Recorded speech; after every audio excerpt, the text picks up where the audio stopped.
Halo, assalamualaikum warahmatullahi wabarakatuh. Salam berkah Kiai Marketing. Nah, kita akan membacakan bab 7 dari buku Panglima Juara dan Kiai Marketing yang berjudul The Fifth Quadrant, kuadran penyempurna Robert Kiyosaki, cara cepat dan aman membangun passive income dari karyawan menjadi miliarder. Bab 7 ini tentang cara cepat mengembangkan usaha dengan sistem sirkah modern. Jadi kalau teman-teman yang pengen melakukan sirkah modern, ya Anda wajib baca bab 7 ini. Hadis riwayat Muslim nomor 7692. Sungguh mengherankan kondisi orang yang beriman, semua urusannya baik. Itu tidak dimiliki kecuali oleh orang-orang yang beriman. Ketika dia mendapatkan kenikmatan, dia bersyukur dan itu baik baginya. Dan ketika dia mendapatkan musibah, dia bersabar dan itu baik baginya. Teman-teman sekalian, nenek moyang kita telah mencontohkan sistem bagi hasil sirkah jauh hari sebelum istilah ini menjadi populer sekarang. Dalam budaya ekonomi masyarakat Jawa dikenal dengan sistem gaduh atau gadon untuk peternakan dan sistem paron untuk pertanian. Pemodal atau pemilik tanah sebagai investor memberikan modal kepada peternak atau petani penggarap. Sementara peternak atau petani penggarap sebagai pengelola akan beternak atau bertani. Hasilnya dibagi dua. Namun jika rugi, hanya pemodal yang menanggung kerugian finansialnya. Sementara peternak dan petani penggarap hanya rugi waktu, tenaga, dan pikiran. Perjanjiannya hanya lisan, namun kuat secara komitmen karena ditopang aturan adat yang kuat. Bahkan bisa jadi hukum adat itu posisinya lebih tinggi daripada hukum formal di beberapa daerah. Namun sirkah modern tidak bisa tanpa naungan legalitas yang jelas, apalagi hanya lisan. Sirkah modern tidak sebatas hanya antar penduduk desa yang saling kenal, namun diperuntukkan bagi semua masyarakat. Bahkan antara pemilik modal dan pengelola bisnis banyak yang tidak saling kenal dan tidak paham asal-usulnya. Masyarakat seluruh Indonesia boleh bergabung dari Aceh sampai dengan Papua. Oleh karena itu, fondasi legalnya harus kuat agar tidak terjadi konflik di kemudian hari. Dengan sistem sirkah ini, Ayam Geprek Juara atau AGJ berhasil membuka 100 cabangnya hanya dalam waktu 2 tahun dan nyaris tanpa masalah yang berarti. Anda ingin seperti AGJ? Yuk saya jelaskan lebih detail supaya Anda bisa meniru model bisnis sirkahnya untuk meningkatkan akselerasi bisnis Anda. Dalam bahasa Arab, sirkah artinya bersekutu atau berserikat. Menurut kompilasi hukum ekonomi syariah, sirkah atau musyarakah adalah kerjasama antara dua orang atau lebih dalam suatu permodalan, keterampilan, atau kepercayaan dalam usaha tertentu dengan pembagian keuntungan berdasarkan nisbah atau imbal balik bagi hasil. Dasar-dasar hukum sirkah adalah Al-Quran Surat Syad ayat 24, artinya sesungguhnya dia telah berbuat zalim kepadaku dengan meminta kambingmu itu untuk ditambahkan kepada kambingnya. Dan sesungguhnya kebanyakan dari orang-orang yang berserikat itu sebagian mereka berbuat zalim kepada sebagian yang lain, kecuali orang-orang yang beriman dan beramal soleh. Dan amat sedikitlah mereka ini. Dan Daud mengetahui bahwa kami mengujinya. Maka dia meminta ampun kepada Tuhannya, lalu menyungkur sujud dan bertaubat. Surat Al-Isra ayat 64 yang artinya, dan hubungkan siapa yang kamu sanggupi di antara mereka dengan ajakanmu, dan kerahkanlah terhadap mereka pasukan berkuda dan pasukanku yang berjalan kaki, dan berserikatlah dengan mereka pada harta dan anak-anak, dan beri janjilah mereka. Dari ayat tersebut dapat dijelaskan bahwasanya dalam persekutuan dibangun dengan prinsip perwalian, kepercayaan, dan amanah. Maka dalam pelaksanaannya hendaknya kedua belah pihak menjunjung tinggi kebersamaan dan menjauhi pengkhianatan. Hadis: kemitraan bisnis telah dipraktikkan di masa Rasulullah Muhammad SAW. Para sahabat terlatih melaksanakan metode kerjasama ini. Rasulullah tidak melarang, bahkan menyatakan persetujuannya dan ikut menjalankan sirkah. Diriwayatkan oleh Abu Daud dan Abu Hurairah dari Nabi Muhammad SAW bersabda, telah menceritakan kepada kami Muhammad bin Sulaiman al-Mishishi, telah menceritakan kepada kami Muhammad bin Zibrigan dan Abu Hayyan At-Taimi dari ayahnya, dari Abu Hurairah, dan ia merafalkannya. Ia berkata, sesungguhnya Allah berfirman, aku adalah pihak ketiga dari dua orang yang bersekutu. Selama tidak ada salah seorang di antara mereka yang berkhianat terhadap sahabatnya, apabila telah dia mengkhianati, maka aku keluar dari keduanya. Ijma' ulama. Umat Islam sepakat bahwa sirkah diperbolehkan. Hanya saja mereka berbeda pendapat tentang jenisnya. Syarat-syarat sirkah. Syarat kegiatan sirkah serikat adalah sebagai berikut. Ada dua pihak yang bekerja sama, yaitu pemodal atau investor dan pengelola. Sirkah harus dilaksanakan dengan modal tunai atau barang yang dinilai dengan uang. Jadi kalau kredit nggak boleh ya. Dua orang atau lebih berserikat dan menyerahkan modal. Lalu mereka mencampurkan hartanya dan bersepakat menjalankan bisnis bidang usaha tertentu. Pencampuran itu menyebabkan harta orang yang berserikat tidak bisa dibedakan.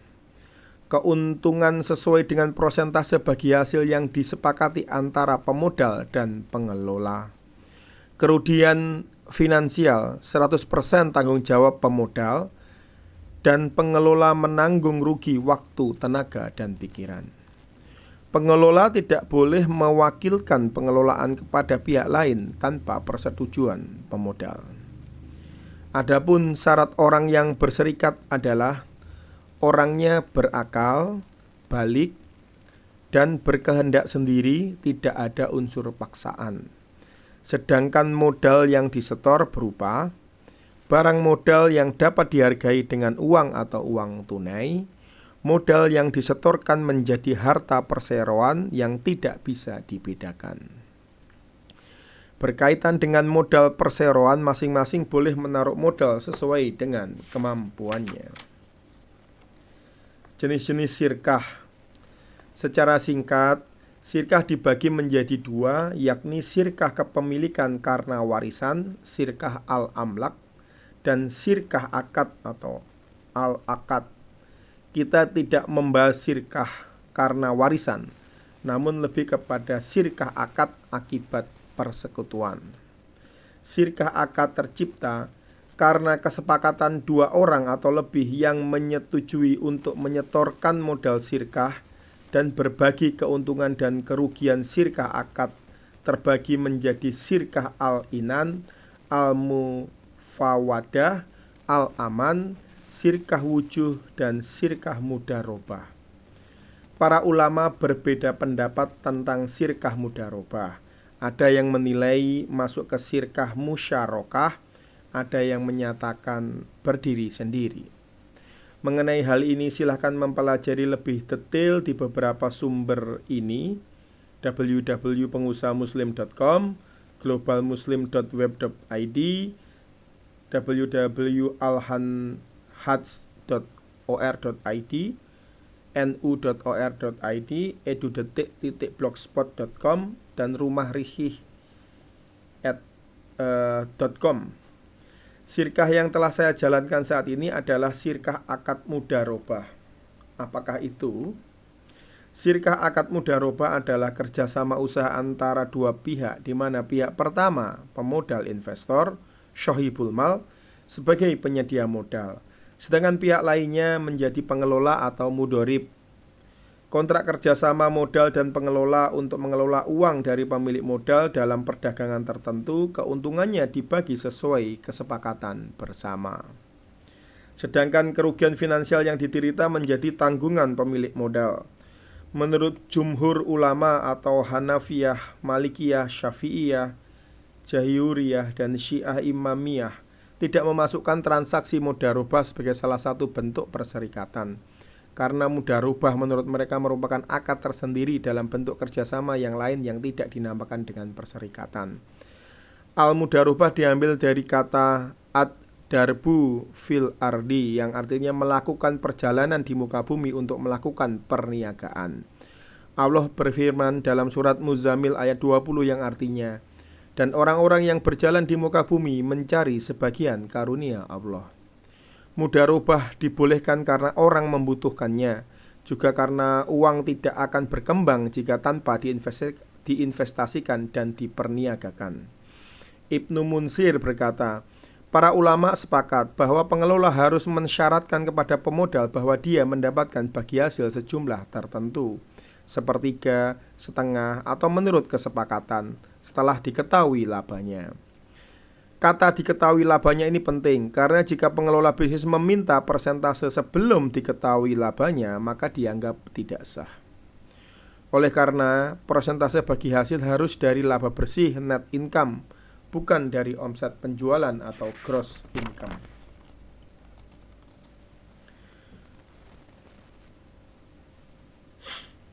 Keuntungan dan kerugian sirkah. Sirkah memberikan kesempatan kepada calon pengusaha untuk mendapatkan permodalan dari investor dengan akad tanpa hutang, tanpa bunga, tanpa agunan. Kerugian finansial 100% tanggung jawab investor. Pengelola mengalami kerugian waktu, tenaga, dan pikiran. Kerjasama modal sirkah umumnya mereka yang ingin menghindari riba. Sementara alternatif investasi non-riba tidak sebanyak investasi bunga tetap atau riba. Investasi sirkah berjamaah juga memberikan kemudahan bagi investor bermodal kecil untuk dapat berpartisipasi.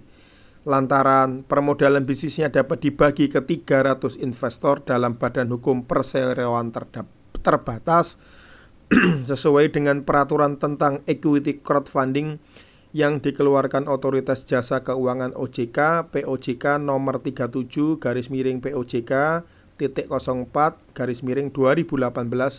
tanggal 31 Desember 2018. Bagi investor yang masih berstatus karyawan aktif, investasi sirkah berjamaah ini bisa menjadi jalan pembuka pintu untuk berpindah kuadran dari kuadran karyawan menjadi kuadran pemilik bisnis dengan melalui menjadi investor pasif terlebih dahulu di sistem ini. Investor tidak perlu campur tangan dalam urusan operasional harian bisnis, sehingga tidak terganggu konsentrasi dalam bekerja profesionalnya di kantor. Potensi kerugian terjadi manakala investor bekerja sama dengan pengelola bisnis yang tidak amanah. Modusnya ada berbagai cara, misalkan dengan melakukan markup nilai proyek investasi awal sehingga pengelola bisnis mendapatkan keuntungan di depan sebelum bisnis berjalan. Modus lain misalnya dengan melakukan manipulasi keuangan, melakukan markup biaya operasional sehingga laba bersih kurang dari sebenarnya. Dan yang lebih parah lagi, jika investasi yang telah ditanamkan itu dibawa kabur oleh pengelola tanpa pernah ada bisnis yang didirikan alias fiktif.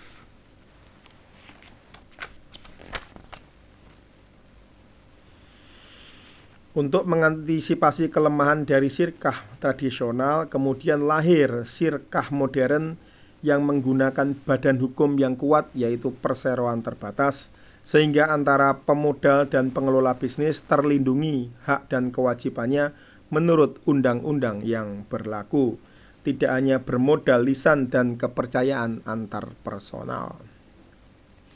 Sirkah modern perseroan terbatas atau PT. Kepercayaan itu serapuh ranting pohon yang dihembus angin topan. Oleh karena itu, bisnis jangan hanya mengandalkan kepercayaan lisan dan individual, melainkan mengandalkan kepercayaan pada sistem dan perangkat hukum. Niat baik sirkah acap kali berujung konflik antara pemodal dan pengelola bisnis. Tidak melulu salah satu pihak merasa paling benar, namun justru ketiga ketua belah pihak merasa paling benar sendiri. Dikarenakan tugas dan tanggung jawabnya tidak jelas.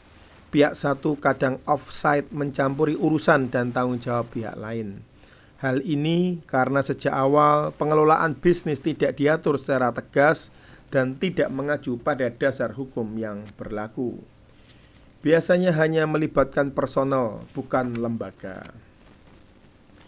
Sirkah modern sangat mengandalkan tata kelola perusahaan yang baik, tidak berpranata personal, melainkan berpranata korporasi dalam bentuk perseroan terbatas.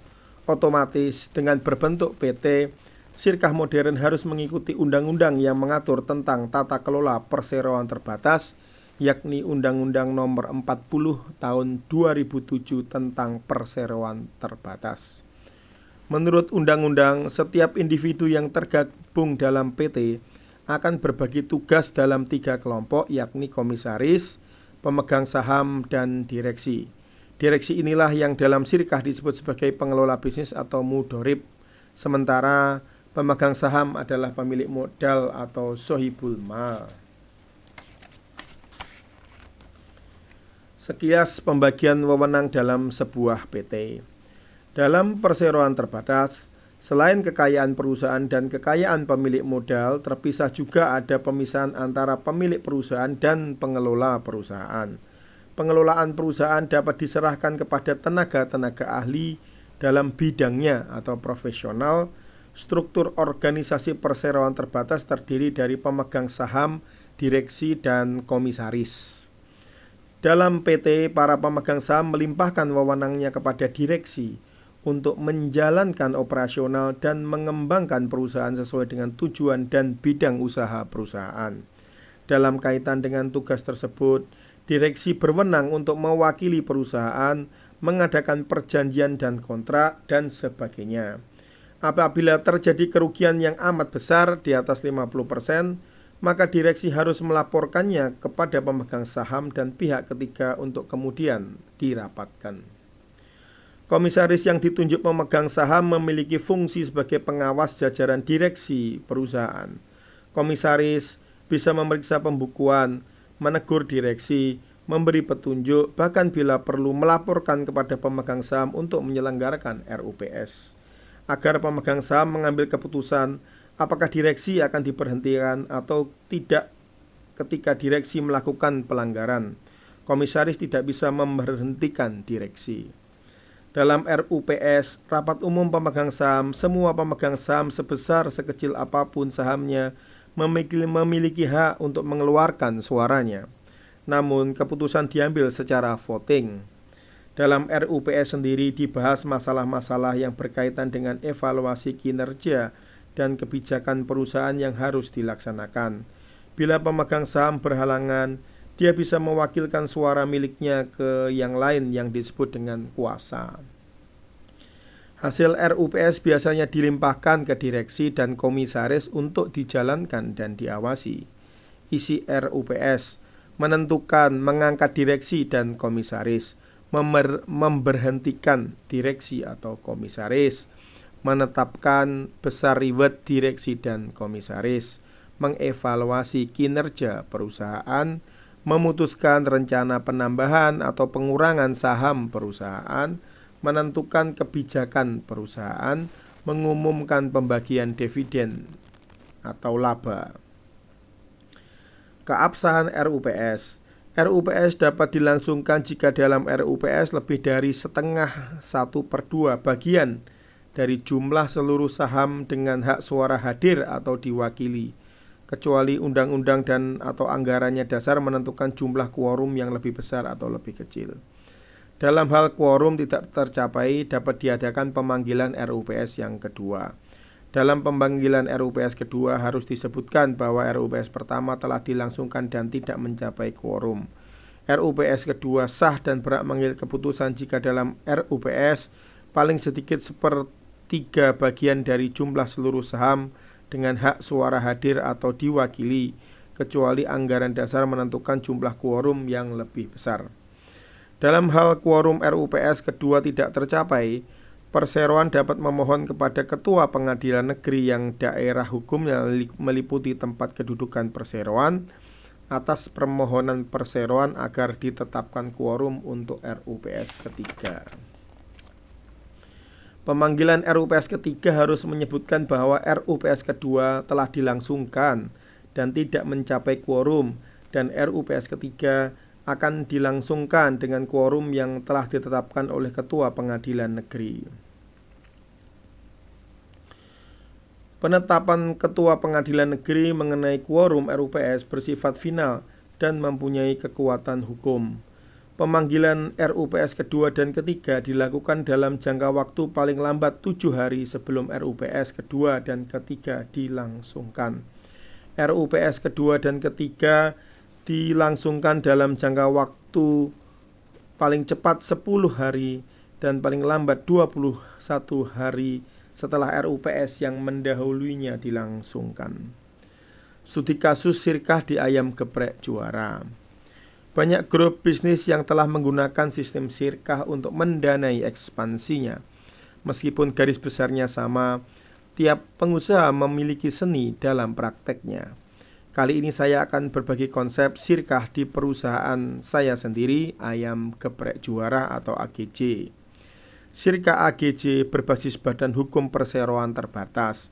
Ada komisaris, direksi, dan pemegang saham. Satu outlet AGJ dimiliki seratusan orang investor pribadi yang menjadi pemegang saham. Tidak boleh melebihi 300 orang sesuai POJK nomor 31 tahun 2018. Ada pengelola pusat PP yang memiliki brand dan sistem manajemen, yaitu PT AGJ. Ada pengelola lokal atau PL yang menjalankan operasional sehari-hari di outlet. Mereka adalah direksi dari PT PL yang menaungi outlet di sebuah kota, misalnya Tasikmalaya. Pengelola pusat dan pengelola lokal disebut sebagai pengelola atau mudhorib. Sedangkan investor dibagi investor utama dan investor lokal dengan komposisi 70% investor pusat dan 30% investor lokal. Investor lokal harus seseorang yang berdomisili di kota di mana outlet AGJ berdiri, misalnya di Tasikmalaya ya harus orang yang tinggal di Tasikmalaya. Investor lokal direkrut untuk menjalankan fungsi pengawasan dan audit kepada pengelola lokal AGJ di kota tersebut. Juga otomatis akan menjalankan peran marketing outlet dengan membantu mensosialisasikan brand AGJ kepada saudara, kerabat, temannya, terutama melalui sosial media. Bagaimana bagi hasilnya? Investor mendapatkan 50% dari laba bersih, sedangkan pengelola 50% dari laba bersih seperti gaduh atau paron sapi kambing di kampung. Untuk menjaga transparansi proses bisnis, maka laporan keuangan di tiap outlet AGJ bersifat real time dengan dukungan dan sistem IT, di mana semua orang bisa mengaksesnya. Bahkan nota pembelian bahan baku pun diupload ke website dan bisa dilihat oleh investor. Semua investor diperkenalkan satu sama lain dan berkomunikasi secara terbuka melalui jalur WhatsApp grup AGJ per outlet. Keputusan 100% operasional diserahkan kepada pengelola. Hal-hal yang penting terkait aksi korporasi dilakukan oleh pemegang saham terbesar yang berhak mengambil keputusan mempertimbangkan masukan dari seluruh investor. Setahun sekali AGC melakukan rapat umum pemegang saham sesuai amanat Undang-Undang PT. Event ini sekaligus dijadikan ajang gathering investor, biasanya di Jakarta. Di Sirkah AGC semua investor memiliki semua outlet. Saat buku ini ditulis, jumlah outlet AGC di bulan Desember 2019 sudah 100 outlet. Tidak diperbolehkan investor dominan memiliki satu atau dua outlet tertentu. Jadi dipastikan semua investor diperlakukan sama dan menanggung risiko yang sama. Agar risikonya terdistribusi sempurna ke seluruh outlet AGC sebagai risk management. Bagaimana jika AGC ingin menambah outlet namun ada investor yang tidak menambah permodalan? Tentu saja investor tersebut akan mengalami penurunan porsi kepemilikan sesuai dengan perkembangan jumlah modal atau permodalan yang disetor atau persentase sahamnya akan terdilusi. Demikian keunikan Sirkah AGC sebagai berikut, berlandaskan pada 3 pilar juara, yaitu kolaborasi, pemberdayaan, dan nasionalisme. Menggunakan badan hukum perseroan terbatas, investor mendapatkan keuntungan dividen dari investasi setiap 3 bulan sekali sebagai cash flow gain dan capital gain dari harga saham. Tetapi dalam bisnis selalu ada risiko untung dan rugi. Investor bisa memperjualbelikan sahamnya kepada investor lain sehingga bisa mendapatkan capital gain meskipun ada risiko tidak liquid, tidak ada pembeli. Transparansi keterbukaan yang didukung oleh sistem IT. Orang pribadi tidak boleh memiliki mayoritas di satu outlet. Manajemen AGC sebelumnya telah terbukti memiliki reputasi mengkoordinasi investasi seratusan toko franchise minimarket secara urun modal, patungan atau kongsi. Secara fisik, investasinya bisa dilihat, disentuh dan diraba. Returnnya cepat dan terukur, lebih besar dari bunga deposito. Didukung perusahaan afiliasi sebagai sharing resources yang disebut Share Service Company, SSE di Juara Group, SSC di Juara Group, PT1, PT Juara Digital, PT Juara Properti Indonesia, PT Akademi Juara Indonesia, PT pengelola lokal di masing-masing kota sebagai jasa pengelolaan Juara Group bersama AGC. SSC akan masih terus berkembang dan bertambah lagi, menyesuaikan dengan pertumbuhan bisnis sebagai fungsi SSC, melayani Operation Business Company, OBC, investor maupun pengelola. Silahkan bergabung dengan Sirkah AGC atau silahkan jika ingin meniru konsep Sirkah AGC bisa menghubungi kami kapanpun. Dengan tangan terbuka kami akan berbagi ilmu dengan Anda. Tirulah atau bergabunglah menjadi tagline Juara Group agar apa yang kita bangun ini menjadi sebuah pergerakan kebangkitan kerakyatan tanpa hutang, tanpa bunga, tanpa agunan, dalam rangka ikut serta membangun bangsa Indonesia yang kita cintai. Menjadi aset nasional bangsa Indonesia yang membanggakan, menjadi pererat bangsa dan membangun peradaban ekonomi tanpa hutang dalam semangat gotong royong dan tolong menolong adalah semangat kami. Meraih pasif income dunia dan pasif income akhirat menjadi visi bersama kami, tidak hanya finansial, juga spiritual. Di masa sekarang perwujudan bela negara bukan mengangkat senjata mengusir penjajahan, tetapi berkolaborasi, melakukan pemberdayaan untuk kemajuan bangsa dan negara dalam segala bidang, termasuk di bisnis dengan semangat nasionalisme. Jadi kapan Anda merubah bisnis Anda ke konsep Sirkah? Demikian isi bab 7 tentang mekanisme bisnis Sirkah di buku The Fifth Quadrant. Semoga teman-teman jelas, dan apabila kurang jelas bisa komen di bawah ini atau menghubungi saya. Dan apabila Anda suka dengan sharing saya membaca buku ini, silahkan subscribe. Jangan lupa subscribe channelnya Kiai Marketing. Dan sampai ketemu di konten berikutnya. Wassalamualaikum warahmatullahi wabarakatuh. Salam berkah Kiai Marketing.